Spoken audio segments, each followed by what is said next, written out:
দ্রুত বাজেট দিয়ে, আমাদের এখানে হল নাই, আমাদের এখানে একাডেমিক বিল্ডিং নাই, আমাদের মাত্র 25টা ডিপার্টমেন্টে মাত্র 35টা ক্লাসরুম। এটা আসলে খুবই অপ্রতুল একটা ব্যাপার। তো আমরা চাই দ্রুত বাজেট ঘোষণা করে আমাদের এখানে হল দরকার, ক্লাসরুম দরকার, আমাদের আসলে অনেক ফেসিলিটিস দরকার যেগুলো আসলে নাই।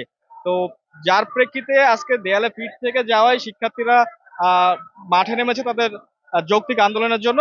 আমরা চাই যে সরকার দ্রুত এই আহ, শিক্ষার্থীদের অনুভূতি কথা মেনে নিয়ে দ্রুত আমাদের এখানে বাজেট ঘোষণা করবে। অবকাঠামো উন্নয়ন সহ 3 দফা আন্দোলনের আজকে 8ম দিন।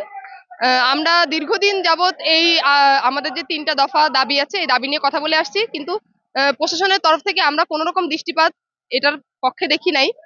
আমাদের যে 3 দফা দাবি, 3 দফা দাবির মধ্যে রয়েছে অবকাঠামোগত উন্নয়ন, জমি অধিগ্রহণ, আর হচ্ছে পরিবহন সংকট নিরসন। আমাদের বিশ্ববিদ্যালয়ের চারপাশে এখন পর্যন্ত আবাসিক জায়গা অনেক জমি আছে যেগুলো আমরা আসলে জমি অধিগ্রহণের জন্য ব্যবহার করতে পারি। কিন্তু চিন্তা করেন যে এই উদ্যোগটা যদি আরো 2 বছর 3 বছর পরে নেওয়া হয় তাহলে কিন্তু এই সুযোগটা আর থাকবে না। তাছাড়া আমাদের যে বিশ্ববিদ্যালয়ের যে পরিবহন, এই পরিবহন ম্যাক্সিমামই হচ্ছে বিআরটিসি থেকে লিজ নেওয়া। লিজ নেওয়ার কারণে মানে এটার তো মানে কোয়ালিটি খুবই খারাপ, এবং বলতে গেলে হয় যে আমাদের যে শিক্ষার্থীদের আবাসন সংকট পূরণ হওয়ার আবাসন সংকট থাকার কারণে তাদের ম্যাক্সিমামই থাকতে হয় বাইরে। যার কারণে বাসের যে ব্যাপারটাই, বাস প্রচন্ড প্রয়োজনীয় একটা ব্যাপার, এবং হচ্ছে আমাদের এই সময়ে এসে দেখা যায় যে আমরা বিশ্ববিদ্যালয়ের যে বাসগুলো আছে এই বাসগুলোতে ঝুলে ঝুলে ঝুলে ঝুলে আসি। তো এই 3টা দফায় আমাদের আন্দোলন চলতেছে। আজকে আমরা সড়ক অবরোধ করেছি, এবং আমাদের এই দাবি যদি অতি দ্রুত সময়ের মধ্যে মেনে নেওয়া না হয় তাহলে আমরা কঠোর থেকে কঠোরতর কর্মসূচির মধ্যে যাব।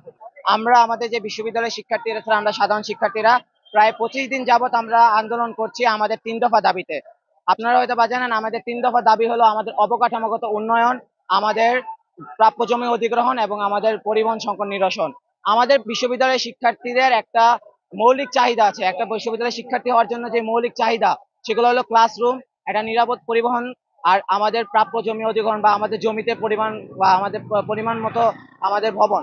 কিন্তু আসলে আমাদের বিশ্ববিদ্যালয়ে কোনো ধরনেরই আসলে এরকম ফ্যাসিলিটি সেরকম ভাবে নাই। আমাদের পর্যাপ্ত পরিমাণ ক্লাসরুম নাই, আমাদের পর্যাপ্ত পরিমাণ ল্যাব নাই। আমাদের একটা লাইব্রেরি আছে, লাইব্রেরির মধ্যে দেখা যায় কি আমাদের লাইব্রেরির মধ্যে অনেকগুলা জিনিস ঢুকায় রাখছে, যেমন আমাদের পরীক্ষা নিয়ন্ত্রকের অফিস আমাদের লাইব্রেরিতে, তাছাড়া আমাদের মেডিকেল সেন্টার আমাদের লাইব্রেরিতে। তো এরকম একটা ভবনের মধ্যে অনেকগুলো জিনিস ঢুকিয়ে রাখা হয়েছে। তাছাড়া আমাদের যে ক্লাসরুমের সংকট সহ আমাদের এই তীব্র সংকটের কারণে আমাদের যে সঠিক শিক্ষা আমাদের শিক্ষার্থীরা পাচ্ছে না।